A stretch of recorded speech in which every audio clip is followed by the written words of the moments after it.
நம்முடைய பிதாவாகிய தேவனாலும் கர்த்தராகிய இயேசு கிறிஸ்துவினாலும் உங்களுக்கு கிருபையும் சமாதானம் பெறுவதாக.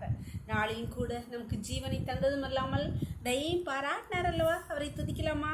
என் நிலைமை நன்றாய் அறிந்தவர், என் நிலைமை நன்றாய் அறிந்தவர், பாவி என்னை அழைத்தவர், மீறின பின்பும் வெறுக்காதவர், உம்மை போல் என்னை நேசிக்க ஒருவரும் இல்லை, நேசித்தவரில் இது போல் அன்பை காணவில்லை, விவரிக்க முடியவில்லை, வர்ணிக்க வார்த்தை இல்லை, உம் அன்பை மட்டும் என்னவென்று சொல்ல தெரியவில்லை, தேடி வந்த நேசமே ஆருயிரேசுவே, உம் அன்பில் ஒன்றே உண்மை உண்டென்று கண்டேனே, விவரிக்க முடியவில்லை, வர்ணிக்க வார்த்தை இல்லை, உம் அன்பை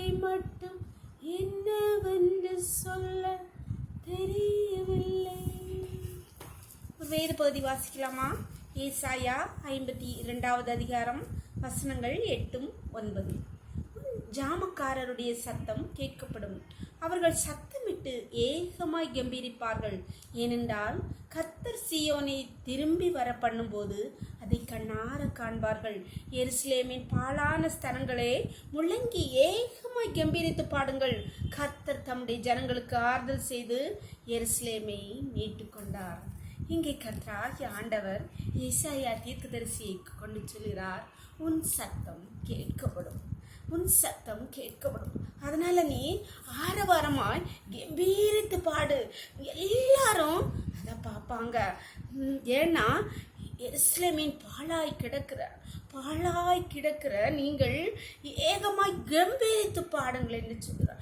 இன்று பலவித சூழ்நிலையிலேருந்து பல காரியங்களுக்காக கர்த்தரை நோக்கி கெஞ்சி அழுதாப்பா, எனக்கு இந்த காரியத்தை வாய்க்கப்படுங்க, என்னுடைய பிள்ளைக்கு வேலையை கிடைக்கப்படுங்க, என்னுடைய பிள்ளையுடைய திருமணത്തിന് எனக்கு வீடு வேணும். இப்படி பற்பல சின்ன சின்ன காரியங்களும் பெரிய காரியங்களும் பல காரியங்களுக்காக நம்ம ஆண்டவரை நோக்கி கண்ணீர் விட்டு கெஞ்சி கேட்டுக்கொண்டிருக்கிறோம். ஆனால் பல வேளைகளிலே நம்முடைய விண்ணப்பங்களுக்கு பதில் வராத போது நாம் சோர்ந்து போகிறோம். ஆனால் இன்று கர்த்தர் உங்களை பார்த்து சொல்கிறார், உன் சத்தம் கேட்கப்படும். அதனால நீ கம்பீரித்து பாடு, எல்லா கண்களும் அதை காணும் என்று சொல்கிறார். நம்புறீங்களா? இன்னும் கூட கர்த்தரை மகிமைப்படுத்தலாமா? கம்பீரித்து சத்தமிட்டு ஆர்ப்பரிங்கள். கர்த்தர் உங்கள் சத்தத்தை கேட்டார். ஜம்பள்ளமா எங்களை நேசிக்கிறீங்களா? அன்பின் தகப்பனே, தர்மியான நாள் எங்களுக்கு இவாய் தந்தீரே, ஸ்தோத்திரங்கள் தாவே. காலை முதலே மட்டுமாய் உன்னுடைய தயவுள்ள கரம் கிருபை எங்களை தாங்குதையப்பா. நன்றியப்பா. இப்பொழுதும் ஆண்டவரே அடியாளோடு இணைந்திருக்கிற ஒவ்வொரு பிள்ளையிலும் உடைய கருத்திலே தெரிகிறோமப்பா. அப்பா, என்னுடைய விண்ணப்பம் கேட்கப்படவில்லையே, என்னுடைய விண்ணப்பத்துக்கு பதில் தரவில்லையே என்று ஏக்கத்தோடு கலங்கி நிற்கிற ஒவ்வொரு பிள்ளைகளையும் பார்த்து கர்த்தர் நீ இச்சொன்ன வார்த்தைக்காக நன்றியப்பா. உன் சத்தம் கேட்கப்படும், நீ கம்பீரித்து பாடுன்னு சொல்றீங்களப்பா. ஹல்லேலூயா, ஸ்தோத்திரங்கள் தாவே. உம்முடைய வார்த்தையை விசுவாசித்து அப்பா கம்பீரித்து பாடுகிற ஒவ்வொரு பிள்ளைகளுடைய வாழ்க்கையிலும் அவருடைய விண்ணப்பங்களை நீ கேட்டருள்வீராக. உடைய செவி சாய்த்து கேட்டருள்வீராக. உம்முடைய கருத்திலே ஒவ்வொரு பிள்ளைகளையும் தாழ்த்தி தருகிறோம். தருக்குள்ளே மூடி மறைச்சுக்கோங்க.